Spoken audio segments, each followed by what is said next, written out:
Здравствуйте, в эфире телерадиокомпании ГРТ, программа «Обсуждаем вместе». Меня зовут Ирина Кара, и в ближайшее время вы проведете со мной и в компании с моими гостями, которые уже сидят в нашей студии. Сейчас с ними я вас и познакомлю, но для начала я бы хотела сделать такую краткую справку. Ежегодно 5 октября свыше 100 государств отмечают Всемирный день учителей. Это профессиональный праздник всех учителей, преподавателей и работников сферы образования. День, в который отмечается роль и заслуги учителей в процессе качественного образования на всех уровнях, а также их неоценимый вклад в развитие общества. Исторической предпосылкой для учреждения Дня учителя стала состоявшаяся 5 октября 1966 года в Париже специальная межправительственная конференция о статусе учителей. В результате представителями ЮНЕСКО и Международной организации труда был подписан документ «Рекомендация, касающаяся статуса учителей». В 1994 году Всемирный день учителя отмечался в этот день впервые, и с тех пор праздничные мероприятия неизменно проходят 5 октября, то есть в этом году уже 9-й год. Хотя в некоторых странах праздник отмечается и в другие дни, близкие к этой дате. Итак, сейчас я вас познакомлю с гостями. Некоторые из них к нам приходят довольно-таки часто, некоторые у нас в студии впервые. Итак, у меня сегодня сидят в гостях Кара Любовь Александровна, учитель русского языка и литературы из населенного пункта Бишалма. Я рада вас приветствовать. Здравствуйте. Здравствуйте. У нас в гостях Терзи Валентина Афанасьевна, учитель начальных классов муниципии Камрад. Здравствуйте, Валентина Афанасьевна. Также у нас в гостях Комур Светлана Марковна, преподаватель естественных наук, населенный пункт Котовская. Здравствуйте, рада вас приветствовать. И Светлана Георгиевна Марчук, преподаватель гагаузского языка из города Камрад. Здравствуйте. Здравствуйте. Уважаемые гости, еще раз добро пожаловать в студию телерадиокомпании ГРТ. Мы вам очень рады. Поздравляем вас с этим прекрасным наступающим праздником. И, конечно же, мы начнем, наверное, с вами сегодня беседу. Вкратце каждый из вас для наших телезрителей расскажет, когда начал свою трудовую деятельность, в каком учреждении учебном работает, для того, чтобы наши телезрители более ближе с вами познакомились. Я вот, например, знаю, что Любовь Александровна в этом году, по секрету мне сказали, Любовь Александровна, будете отмечать юбилейную дату, 55 лет вашей профессиональной деятельности в населенном пункте Бишалма. Мы вас с этим тоже поздравляем. Вот давайте Спасибо. С вас и начнем, Любовь Александровна. Как рассказать такую длинную дорогу жизни? Начну я, наверное, с того, что это началось в далеком-далеком 1968 году. Нас направили из России. Я была учителем начальных классов. И, наверное, вот то, что в Бишалме всегда относились, сказать, замечательно, со всей душой, наверное, это и побудило не уехать обратно в Россию, остаться здесь. Я своим детям всегда говорю, вторая родина там, где ты впервые полюбил. Вот я впервые полюбила в Бишалме. И первый же вечер, как мы встретились со своим молодым человеком, протанцевали. И так танцевали 40 с лишним лет. Работа. Это вы говорите про свою вторую половинку сейчас, да? Да. Ну, у вас и фамилия прекрасная, такая гагаузская, Кара. Да, у меня и своя фамилия. У меня просто такая же. Ратник. Я первая фамилия Ратник, воин, а теперь Кара, воин. Так получилось. Школа была очень большая, почти 1500 учеников.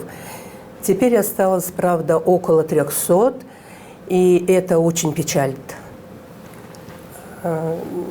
Уезжают по какой-то причине. Все годы, которые я работала, эти 55 лет, за исключением только одного года, когда я решила проверить, любит ли меня мой молодой человек, пока он был в армии, я уехала в Россию. Он, когда вернулся, взял свою мать и приехал в Свердловск. И я вернулась обратно. Любовь Александровна, у вас такие сразу методы, хотела проверить, но сразу понимаю, что вы преподаватель русского языка и литературы. Уже университет заканчивала здесь, в Кишиневе, и вся моя жизнь была сплошным счастьем. Вот сплошным счастьем. Ну, вот кто-то может и не поверить, но для меня, как это сказать, все начинается с любви. И я уверена в этом, что если в основе то ли семейной жизни, то ли работы лежит вот это вот чувство созидательное чувство. И поэтому я совершенно уверена, что спящий спящего не разбудит. Работу надо любить не потому, что кто-то тебе это говорит, а потому, что ты без нее не можешь. Вот поэтому я 55 лет, и, кажется, силы все прибавляются и прибавляются до такой степени. Красивая работа учителя, ну, невозможно, если ты учитель, то ты учитель по призванию. И вот меня спрашивают часто, а можно стать учителем? Конечно, можно. Пожалуйста, иди. Но будешь ли учителем? Потому что это очень и очень разные категории. Любовь Александровна, скорее всего, вы учителем родились. И на самом деле вы действительно счастливый человек, потому что с такой радостью, с такой любовью говорите о своей профессии. Безусловно. Это очень здорово. Вы просто поцелованный Богом человек. Это да. Спасибо, серьезно. И последнее, что хотела сказать. Вот Бешалма – это все, начиная с пенсионеров, это все мои дети. Поэтому, когда я сейчас захожу в 9 класс, где я классный руководитель, у меня все родители, мои ученики. И поэтому, ну, как сказала Карчубан Люда, наша Любовь Александровна, я ей благодарю. Именно Бешалму. Мы вас благодарим. За это, что я до эфира ко мне подошла моя коллега Марина и сказала: знаешь, Ира, вот Любовь Александровна, учитель моей мамы. Да. Она очень хорошая. То есть о вас действительно так отзываются, и я думаю, что это заслуженно, Любовь Александровна. Огромное вам спасибо. Спасибо. Валентина Афанасьевна, да. Встречаю вас практически каждое утро, и вы действительно с улыбкой на лице идете в родные пенаты. И я могу сделать такие выводы, что вы действительно тоже любите свою работу. Откуда черпаете эту энергию, позитив и любовь к профессии? Ну, вы знаете, сказать, что вот каждый день улыбка, до лицея доходя, улыбки может и не быть, но только ты заходишь в стены лицея, улыбка сразу сама собой появляется, потому что тебя встречают дети, твои дети, которые, я не зря это говорю, потому что учитель начальных классов, ну, немножко отличается от других учителей тем, что мы им заменяем в школе, ну, не будучи учителем, который несет знания для них, мы еще заменяем ими маму в эти 3 часа, и папу 3-4, и сестру где-то носик утереть, где-то штанишки подправить. И вот эти малыши, они, ну, действительно вдохновляют на то, чтобы идти туда каждый день. Бывает трудно, сложно, сил нет. Ну, вот находится энергия, конечно, они мне помогают найти эту энергию, мои ученики. Спасибо большое, Валентина Афанасьевна. Светлана Георгиевна, да. Вы преподаете наш любимый родной гагаузский язык. Вот расскажите, пожалуйста, уже какой у вас стаж? У меня тоже юбилейный стаж, у меня 20 лет стажа работы. Я работаю практически с основания спортлицея. Нашего Камрадского спортивного лицея, моего родного, потому что я там работаю больше, чем, наверное, кто-либо из учителей. Что хочется сказать? Я считаю, что учителем действительно надо родиться. Учителем стать нельзя.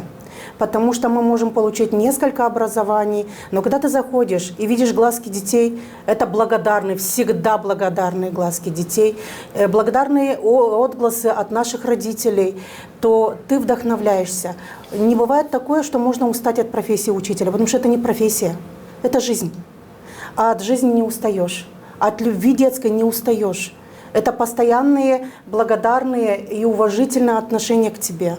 И учитель никогда не стареет. Поэтому мы можем работать до последнего дня, сколько нас здесь держит Бог. А профессия – это только от Бога профессия. Огромное спасибо. Светлана Марковна, вы преподаватель естественных наук. Биология, история И химия. и химия, да?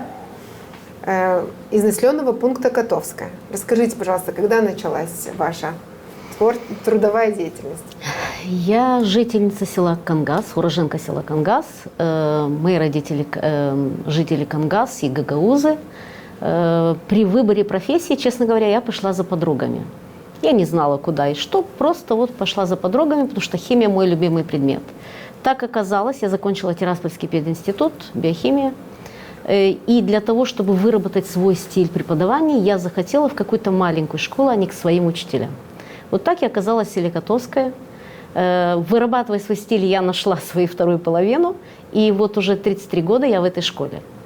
О выборе профессии сразу хочу сказать, что я благодарна судьбе, что так получилось, что я выбрала именно педагогическую профессию, потому что сейчас я понимаю, что это единственное, что я смогу хорошо сделать. Мне нравится быть в школе, мне нравится быть частью школы, и мне очень нравится, когда дети после урока подходят, и им есть что мне сказать, а мне есть что на уроке им сказать. Им интересно. И я согласна со словами коллег о том, что педагог – это не столько профессия, сколько стиль жизни. Вот мне кажется, что я на своем месте. Поэтому я благодарна судьбе, что выбрала именно эту профессию. Оказалась я в маленьком селе, действительно, школа маленькая и село маленькое. И первое время был некий вот такой вот вопрос, а там ли я? Но спустя годы я поняла, что не важно, где ты, важно, как ты живешь. А я живу хорошо. У нас хорошая школа, коллектив отличный. Дай Бог каждой школе такого коллектива, как у нас. Все те, кто в нашу школу попадают, все говорят о том, что у нас отличный коллектив. Поэтому я на своем месте. Огромное спасибо, Светлана Марковна. Алла Прокофьевна Курдова, Татьяна Владимировна Драгу, Зинаида Григорьевна Капаклы. Наверное, не забуду никогда Светлану Александровну Дечеву, Наталью Анатольевну Хомуженко, Татьяну Степановну Александрян. Забыла, возможно, еще очень многих своих преподавателей, но закрывая глаза и в трудную минуту, каждый ученик всегда помнит своего учителя. И я не исключение. Я уверена, что и вы, уважаемые телезрители, тоже делаете это часто. Сразу попрошу прощения у тех учителей, которых я сейчас забыла. Но я вам всем благодарна и желаю вам крепкого здоровья, чтобы вы никогда не теряли свой энтузиазм и цель этой жизни. Вы делаете мир чуточку добрее. Почему я это сказала, уважаемые гости? Потому что, несмотря на то, что вы представители этой прекрасной профессии, за плечами у каждого из вас есть ваши учителя. Вот смогли бы ли вы вспомнить своих учителей и также их поблагодарить? Давайте в том же порядке, как и начинали программу, продолжим, Любовь Александровна. Да. Это было почти 60 лет тому назад. У нас была учительница Нина Ивановна Локтева. Она была преподавателем русского языка, и звали мы ее Королева Марго. Наверное, она определила мой путь именно как учителя русского языка и литературы, потому что влюбленность, она начинается с того, что начинаешь ценить человека, который несет это. Я, вы знаете, вот вспоминаю, Лев Николаевич Толстой сказал как-то, что хороший учитель тот, что любит детей и дело, которому служит. Да простит он мне, конечно, за это. Я бы сказала немножко по-другому. Знать дело и хорошо понимать детей. Вот только в этом случае. Поэтому вот эта учитель, она именно говорила, узнайте психологию ребенка, найдите двигатель его, запустите этот двигатель, потому что мы извне ничего не можем дать. Можем только зажечь огонь в душе ребенка, и вот этот факел у нас у всех в руках. Мы должны им умело пользоваться. Потому что, вы знаете, всегда говорю, пуля не всегда убивает, но ранит она обязательно точно так же, как злое слово или злой взгляд. Поэтому у нас особая миссия. Мы, вот как сказала коллега, мы должны быть и отцом, и матерью, и в то же время требовательность и ответственность, я всегда говорю, два крыла, которые поддерживают абсолютно каждого человека. Огромное спасибо, Валентина Афанасьевна. Ну, начнем с того, что я училась в первой школе, и у меня в Камрадской школе номер 1, сейчас это лицей имени Карачабана. Но отучившись в школе, получив образование педагога, я пришла работать в лицей Гайдаржи, где меня принимал на работу мой учитель математики Дима Валиди Степановна. И вот это серьезное отношение к профессии. Я была как ученица. Каждый день, приходя на работу, я знала, что мой преподаватель является директором этого учебного заведения. Я не могу упасть в грязь лицом, подвести. И, то есть вот на протяжении многих лет, пока Лидия Степановна работала директором, и сейчас она продолжает работать в лицее, мы где-то советуемся, стиль работы берем от нее. Также работает в лицее тоже мой преподаватель истории Мордарю Ольга Ильинична. Тоже преподавала нам историю с 5 класса. В первой школе раньше преподавала, я не знала. Да. И теперь моя коллега. Вот. И вот стиль работы учителей, которые были нашими учителями, мы их последователи взяли от них. Спасибо им большое. Конечно, много еще учителей были в первой школе, о которых, может быть, не сказала, и которых сейчас, может быть, и нет в живых. Это и Санин Валентин, отчество... Валентин Михайлович, да. Мазуренко Нина Петровна. Мазуренко Нина Петровна. Попова Нина Александровна. Да, вот очень много учителей, которых сейчас нет в живых, но они действительно учителя с большой буквы. Когда Валентин Михайлович мог зайти на урок литературы и, будучи учителем математики, полчаса читать Есенина по памяти. То есть, вот такие учителя с большой буквы являлись для нас, примером. И вот всегда о них вспоминаем только с положительной, с доброй, с хорошей стороны. И это действительно здорово, когда ты, например, в моем случае, у меня уже девочки-подростки, им 13-15 лет соответственно, и ты иногда провожаешь их в школу или встречаешь тех же учителей, которые преподавали у тебя. Это так интересно и действительно дорогого стоит. Недавно, даже буквально пару дней назад, встретила на дух Анну Николаевну. Да, и так меня прямо передернуло, и так мне тепло и приятно стало. И ты действительно чувствуешь себя комфортно, потому что ты знаешь, что эти учителя действительно помогут твоему ребенку в этом мире и дадут знания, достойные знания, и самые хорошие, которые ты проверила лично на себе. Пожалуйста, Светлана Георгиевна. Да, я тоже хотела бы поблагодарить всех учителей первой школы Кангаза. Сейчас носит название Тодора Занет. В этой школе мне дали путевку, дали знания, дали багаж знаний, которые я потом использовала в колледже. В колледже я тоже хочу поблагодарить Марию Дмитриевну Цыгай, тогда была, сейчас Танасович, да, Анну Михайловну, моего куратора Марию Николаевну. То есть я очень благодарна. Почему? Потому что мне в жизни всегда встречались очень хорошие учителя. Нельзя стать хорошим учителем, если у тебя не было хороших учителей. Да. Потому что этой работе можно заразиться. Вы знаете, да. И это заражение идет все 20 лет, и не знаю, сколько это будет продолжаться. Они не отнимали желание учиться, они прибавляли вдохновление учиться. Поэтому я благодарна всем учебным заведениям, откуда я вышла, потому что и университет, и магистратура, и даже наставнику своему, тогда Бондарь Елена Петровна, сейчас я прошу прощения, я не знаю ее фамилии, первая школа, она у нас работала в спортивном лицее, и она мне сказала: Света, у тебя все получится. И она 2 года была моим куратором, наставником, и я ей благодарна безмерно. Я знаю, как наставник может настроить на работу и убить желание в учителе Елена работать. Петровна по русскому языку и да, литературе, у вас да. Она работа сейчас первой преподает у школе. моей дочери. Влах? Не знаю, Нет, как не Влах. сейчас она идет. Бондарь по фамилии была.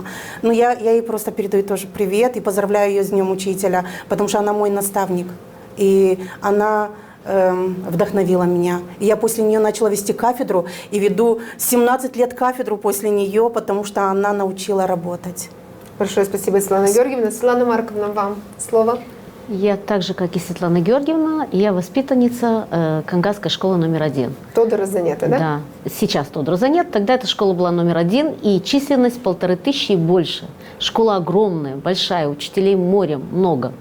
Но, конечно, есть те, кто оставили большой след в жизни каждого из нас. Для меня это мой классный руководитель, ныне покойный Николаева Ефимия Ивановна, человек чистейшей души, очень большой культуры, человек, который оставляет след в душе каждого ученика. Вот так вот я с ней тоже по жизни, в душе она у меня. Ну и, конечно, учитель химии, который помог мне поверить в свои силы. Это Новоселова Евгения Васильевна. Огромный привет и пожелания всем учителям первой школы и всем остальным учителям. Но вот есть учителя, которые оставляют глубокий след в жизни. И все-таки еще один след я все-таки скажу. У меня, как ни странно, у меня плохой почерк. И у нас преподавала русский язык учитель по ЧИЗе Неда Георгиевна, ныне покойная. Так вот, она говорила: Света, когда я читаю твое сочинение, у меня 2 валидола под языком. Вот я очень хорошо помню. Каждый из них оставил большой след в каждом будущем учителе. Уважаемые гости, я бы хотела в качестве тоже справки такую информацию зачитать. Когда отмечают День учителя в разных странах? Каждое первое воскресенье октября День учителя отмечается в Беларуси, Киргизии, Латвии, Казахстане. В последнюю пятницу октября в Австралии. А вот в Албании День учителя празднуют в день, когда во всем мире отмечается Международный женский день, 8 марта. 20 ноября во Вьетнаме, 5 сентября День учителя отмечают в Индии. В Корее День учителя отмечается 9 мая. 14 октября он отмечается в Польше, а 28 сентября в Тайване. В Турции День учителя отмечается 24 ноября. Это вот такая вот коротенькая справка. Этот праздник наполнен глубоким уважением к вашему созидательному и благородному труду. В жизни каждого человека есть учитель, наставник, который открыл мир знаний, поддержал, научил думать, помог выбрать правильный путь. Уважаемые учителя, как вы считаете, почему учитель так важен?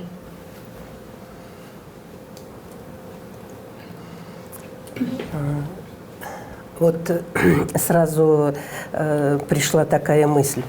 Учитель – профессия дальнего следования, первая на Земле. На самом деле, коллеги уже эту мысль сказали о том, что учитель от Бога, все остальные профессии от учителя.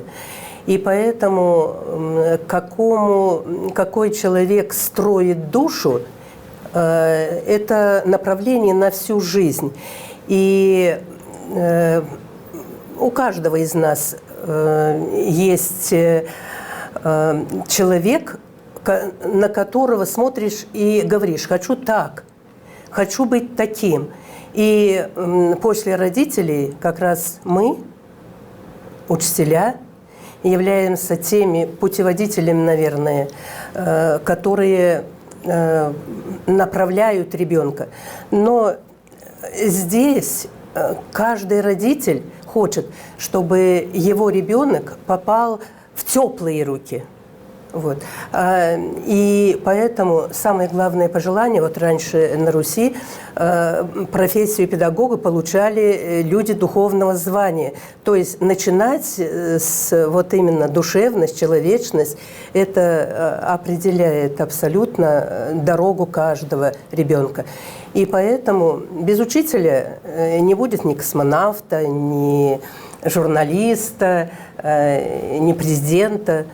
Все начинается с этой замечательной профессии. Это Огромное очень спасибо. Валентина Афанасьевна. Ну, знаете, знаете, о важности профессии, конечно, можно говорить долго, но в современном мире немножечко профессия учителя утратила, к сожалению, вот этот авторитет, что ли. Ну, даже начинать нужно не с низов, а с верхов, именно с государственного уровня, о том, чтобы больше как-то профессию учителя не обесценивать, а наоборот превозносить. Потому что коллега действительно сказала много слов о том, что действительно учитель — это факел, который ведет за собой всех, кто хочет что-то узнать. И в то же время учитель — это человек, который может зажечь искру пытливости у детей. И сейчас очень много случаев, когда в профессию попадают случайные люди, которые вообще не должны быть учителями. Вот. Хотелось бы, чтобы вот наше подрастающее поколение рассматривало профессию учителя как свою будущую профессию, чтобы больше каких-то проводилось профессиональных работы с выпускниками школ, потому что с ними проводятся встречи касаемо других профессий, но не касаемо профессии учителя. И вот этот конкурс, который был раньше, несколько человек на место в пединституты, чтобы вернулась эта возможность работать не случайным людям, не всем, а людям, которые действительно с рождения учителя. Спасибо большое, Валентина Афанасьевна.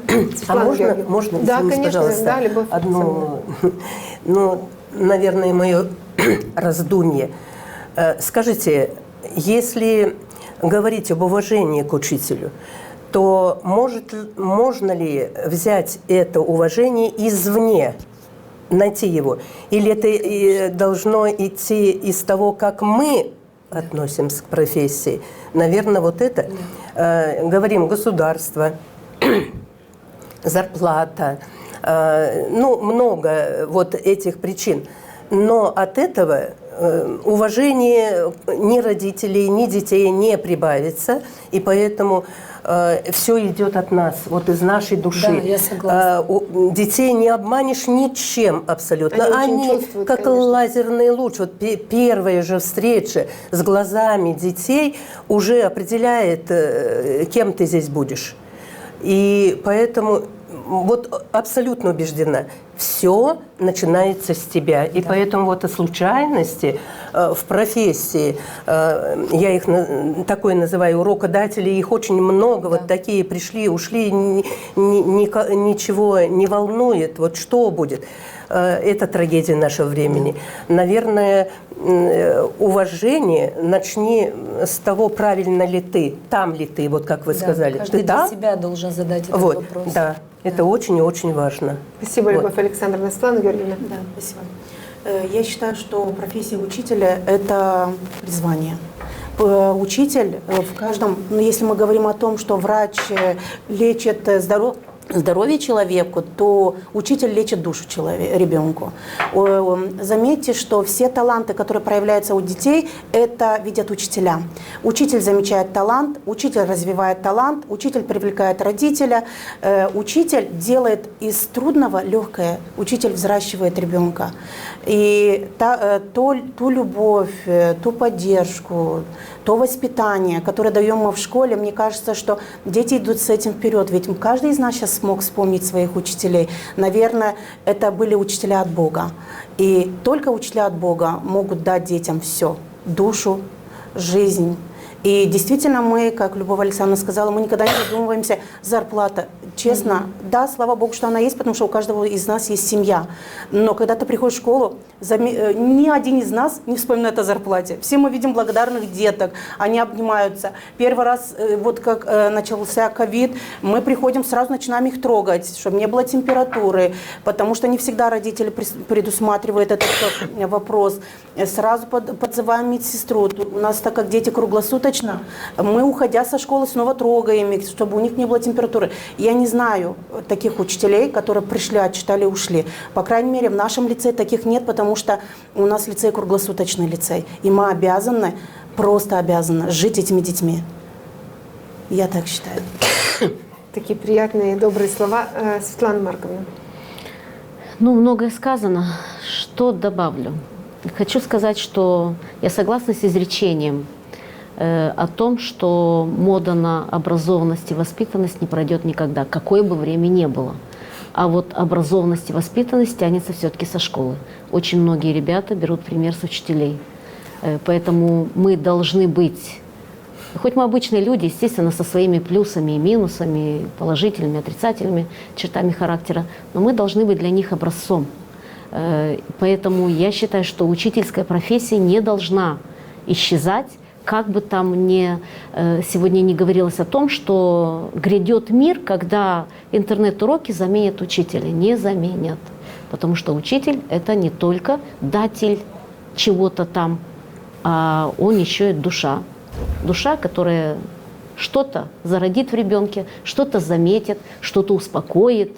Но я считаю, что учительская профессия, она вечна. И опыт, знаете, вот опыт японцев. В Японии ведь нет дня учителя. Там каждый день – это день учителя, потому что огромное уважение населения к учителю. Вот мы к этому должны дойти. И я согласна с вами о том, что мы должны это заслужить. Да. Если мы заслужили, мы это внимание, мы это уважение увидим. Если нет, то, естественно, по делам нашим и получим. Хочу добавить, я всегда своим малышам говорю, ребята, учитель на уроке – это как мастер с подмастерьем. Вот мастер может подмастерью своему научить таким фишкам каким-то, вот, которого вы не найдете в книге, например, или там самостоятельно в учебнике. Поэтому слово учителя на уроке – это как золото, которое вы впитываете в себя, получаете на уроке. И вот это посещение уроков, ходить, слушать на уроки, вот именно касаемо слова учителя, потому что это золото, которого вы можете не найти в книгах. А человек это знает, потому что он много лет работает. Даже будучи молодым, это может человек знать, потому что он умный, потому что он старается, в своей профессии растет. И вот дети, конечно, они с малолетства в тебе воспринимают полный авторитет малыши, когда я говорю, потому что я с малышами работаю. А потом этот авторитет, конечно, чем старше, надо заработать и заслужить. У старшеклассника, вот они так второй, третий, малыши, когда ты авторитет зарабатываешь немножко по-другому, там больше игр, когда, а вот когда они старше становятся, уже авторитет зарабатывать сложнее. И истинный учитель, действительно, он будет авторитетом. 3 закона педагогики же еще Макаренко говорил. Будь примером личным.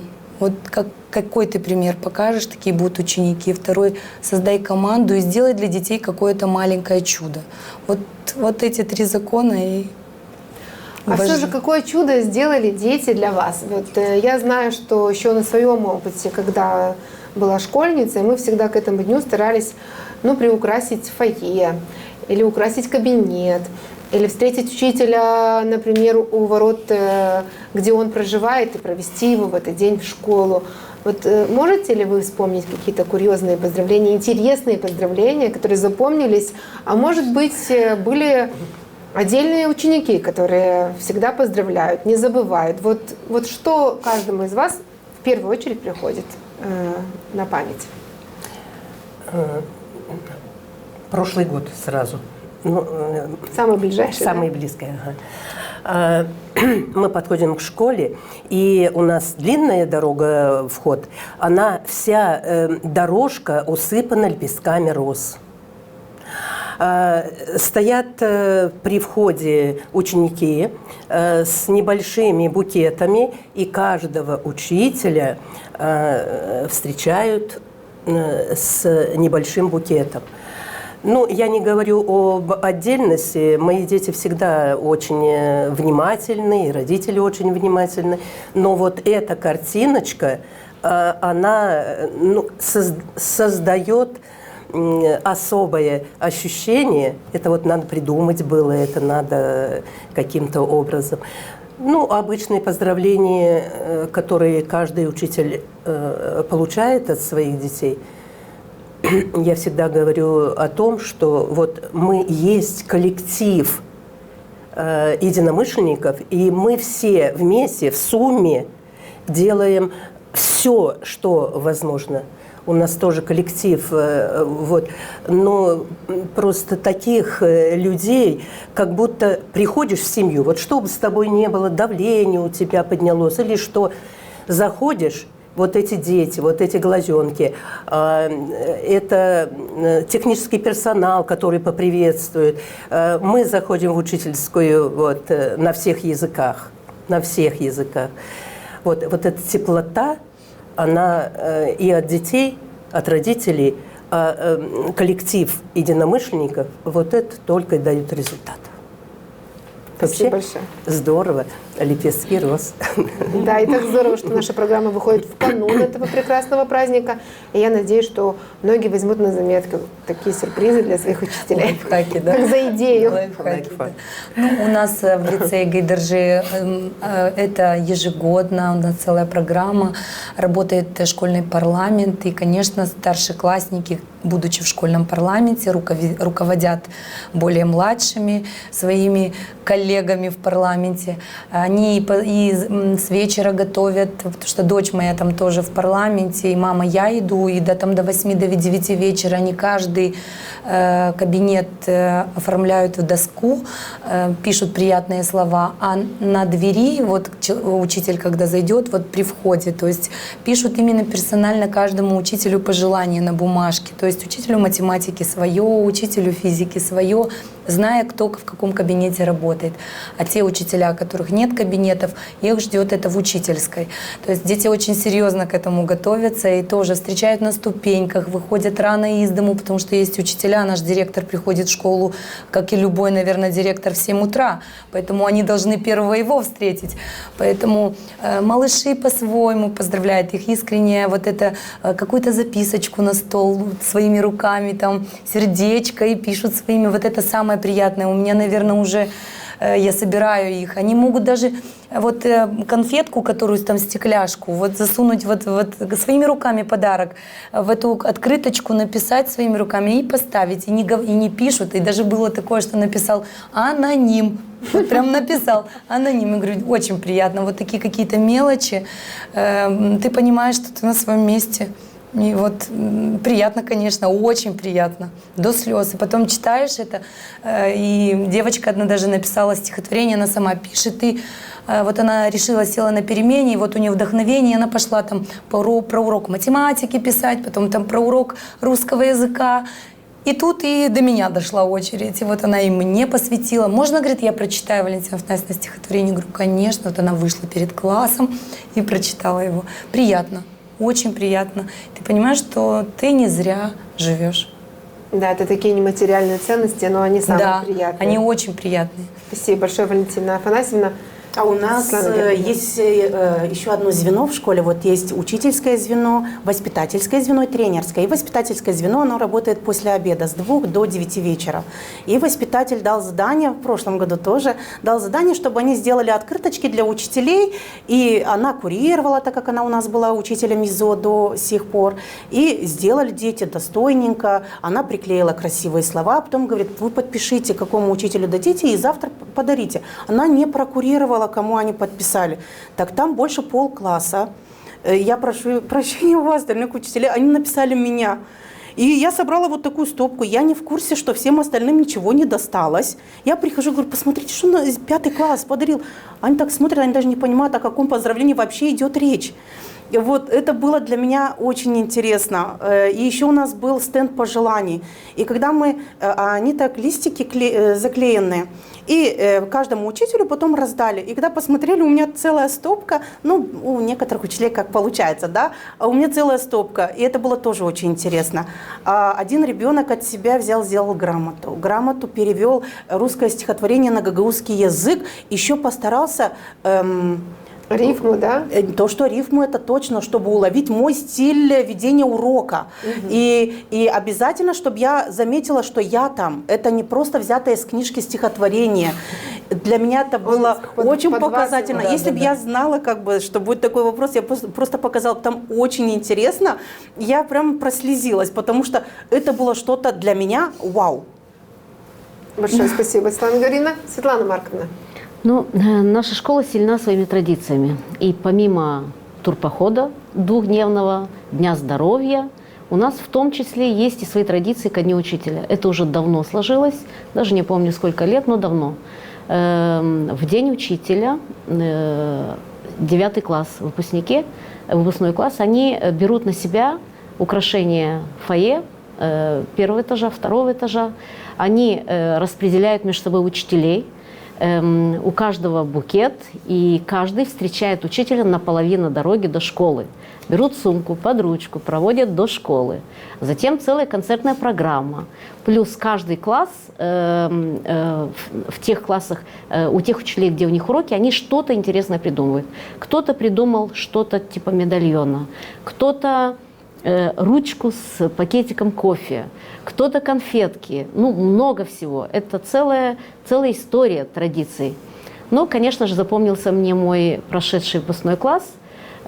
Поздравили они, как только я вошла в класс, они поздравили с Днем Учителя. И начинаем урок. Тогда еще журналы были. Открываю журнал, конфетка. Открываю тетрадь, конфетка. Светлана Марковна, достань, пожалуйста, магнит к доске. Открываю шкаф, магнитка, конфетка. Вот эти вот дорожка сладостей. Ну, в общем, приятно. Это так здорово. Учитель – одна из наиболее сложных профессий в мире, потому что быть учителем – это больше, чем просто уметь что-то делать. Учитель – это состояние человека, его желание и готовность помочь другим раскрыть свои способности, таланты, найти путь в жизни. День учителя – замечательный праздник, когда мы можем выразить свою благодарность нашим педагогам за их непростой и благородный труд, за внимание и терпение, за желание видеть нас, своих учеников, успешными и счастливыми. Учитель – важный человек в жизни каждого. Когда мы приходим в школу, именно учитель становится нашей опорой в новом мире знаний. Он открывает для нас много нового и интересного, учит нужным и полезным навыкам, помогает ориентироваться в жизни. В День учителя во всех школах особенная праздничная атмосфера. Все нарядные, с букетами цветов, с открытками. В этот день звучит много теплых и искренних слов в адрес учителей, которые они, конечно, заслуживают слышать каждый день. Вы – сердце нашей школьной жизни, уважаемые учителя. Мы от всей телерадиокомпании ГРТ, от всех жителей нашей автономии поздравляем вас с вашим профессиональным праздником. Желаю вам в первую очередь здоровья. Не теряйте позитив и жизненный настрой и продолжать светить своим огнем для всех нас, для ваших учеников. И чтобы мы всегда имели возможность прийти к вам и излечить душу, потому что вы именно ее нам и лечите. Спасибо. Я хочу вас поздравить, уважаемые учителя. Давайте начнем с Валентины Афанасьевны, чтобы по порядочку. Любовь Спасибо, Александровна и Светлана Георгиевна и Светлана Марковна. Мы желаем вам еще раз крепкого здоровья. Пожалуйста, Любовь Александровна, буквально пару минут у нас остается. Перед отъездом мои дети, зная, что День учителя, передали мне бумажечку с тем, чтобы я поздравила и всех учителей, и в частности учителей нашего коллектива с наступающим праздником. И вот эти слова. «Пусть будет радостной всегда труда прекрасного дорога, и пусть не меркнет никогда святое звание педагога». Дорогие коллеги, будьте здоровы, живите богато, и пусть раза в 3 нам повысят зарплату. Ну, здесь всех уже с праздником. и добавить больше нечего, уважаемые С праздником зрители. всех Уважаемые коллег. гости, мы еще раз присоединяемся к поздравлениям и напоминаем вам, что вы смотрели программу «Обсуждаем вместе» на канале ГРТ. Оставайтесь с нами.